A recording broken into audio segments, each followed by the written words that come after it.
बिस्मिल्लाहिर्रहमानिर्रहीम। शुरू करता हूँ अल्लाह ताला के नाम से जो बड़ा मेहरबान नहायत रहम वाला है।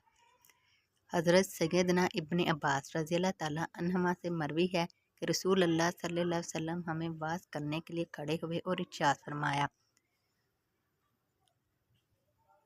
ऐ लोगो, अल्लाह अज़्ज़ा वजल के यहाँ तुम इस हाल में उठाए जाओगे कि नंगे पाँव बेलबास और बेहतना होगे।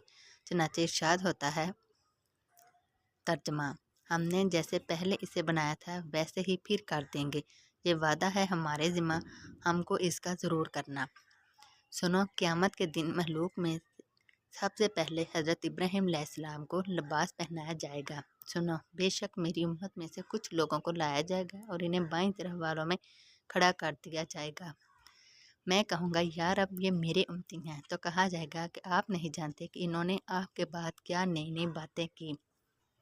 बस मैं इस तरह कहूँगा जिस तरह अल्लाह अज़्ज़ा वजल के नेक बंदे हज़रत ईसा अलैहिस्सलाम ने कहा था। चनाचे इरशाद होता है,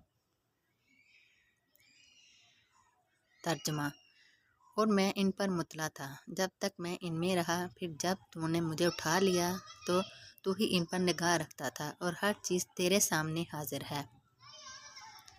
अगर तू इन्हें अजाब करे तो वह तेरे बंदे हैं, और अगर तू इन्हें बख्श दे तो बेशक तू ही है गालिब हिकमत वाला। फिर मुझसे कहा जाएगा, जब से आप इनसे जुदा हुए हैं तब से ये लोग दीन से फिर गए हैं।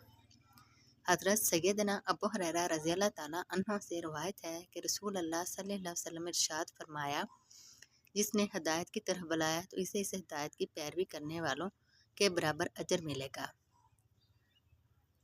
और इनके अजरों में भी कोई कमी ना होगी, और जिसने गुमराही की तरफ बुलाया तो इसे इस गुमराही की पैरवी करने वालों के बराबर गुनाह मिलेगा और इनके गुनाहों में भी कोई कमी ना होगी।